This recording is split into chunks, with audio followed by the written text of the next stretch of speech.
Salam sehat, jumpa lagi di channel Tanya Dokter Paran. Video kali ini saya akan menjelaskan pertanyaan dari Nurholis di Madura ya. Yang bertanya, dok, saya punya basir dalam derajat 3, 2 bulan ini berdarah. Apakah perdarahannya ini akan menjadikan infeksi atau apa ya? Mohon dijelaskan dok. Baik ya Nurholis. Tetapi sebelum saya menjawab pertanyaan dari Nurholis, saya ingatkan teman-teman yang mau bertanya kepada saya, silahkan tulis di link ceritanya Dokter Paran. Saya akan jawab dan upload di channel YouTube Tanya Dokter Paran. Dan yang mau diskusi konsultasi langsung bersama saya, ikuti Insight with Dokter Paran setiap Rabu jam 10 pagi. Undangan ada di Instagram Tanya Dokter Paran. 1-2 hari sebelumnya saya upload. Kembali kepada Nurholis yang ada di Madura yang menderita basir dalam derajat 3 ya.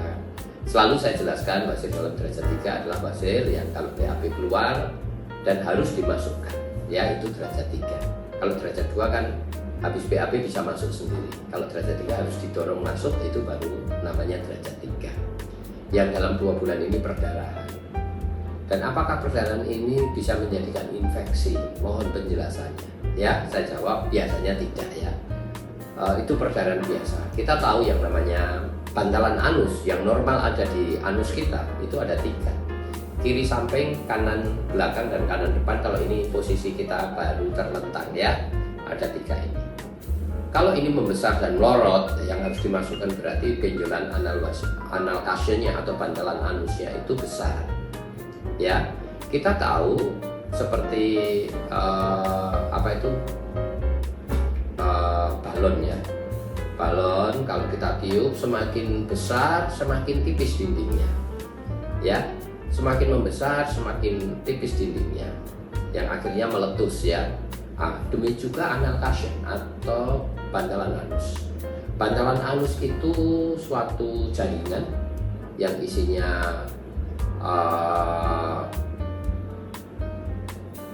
saluran darah ya, jaringan saluran darah di dalamnya, kemudian dilapisi oleh selaput lendir.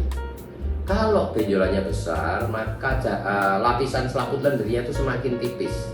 Kalau semakin tipis mudah cracking atau robek atau berdarah ya, karena di dalamnya ada pembuluh darah atau saluran-saluran darah kecil-kecil yang banyak sekali.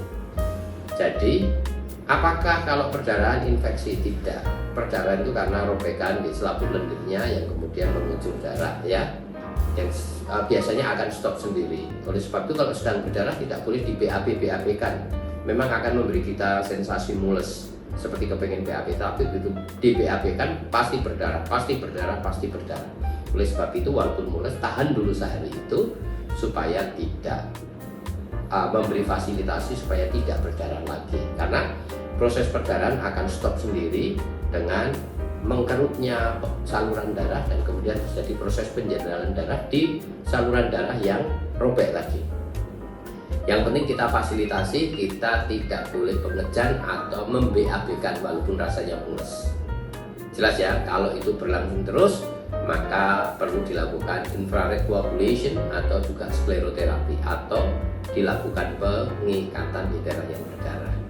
Jadi jelas ya Nurholis, kalau perdarahan ya itu biasa saja karena dindingnya semakin tipis semakin besar, benjolannya semakin tipis semakin mudah berdarah. Tidak akan infeksi biasanya ya, biasa saja, itu perdarahan biasa yang biasanya akan stop sendiri. Kalau tidak stop boleh dilakukan infrared coagulation, skleroterapi ataupun juga ligation. Kira-kira itu yang saya bisa jawab. Semoga mencerahkan ya, nggak usah takut kalau basir kita berdarah ya. Jangan di BAB-kan, dia akan stop sendiri. Bagi teman-teman yang mau bertanya, silahkan tulis di link tree Tanya Dokter Paran. Saya akan jawab dan upload di channel YouTube Tanya Dokter Paran. Dan yang mau diskusi, konsultasi langsung, ikuti Insight with Dokter Paran setiap Rabu jam 10 pagi. Undangan ada di Instagram Tanya Dokter Paran. 1-2 hari sebelumnya saya upload ya.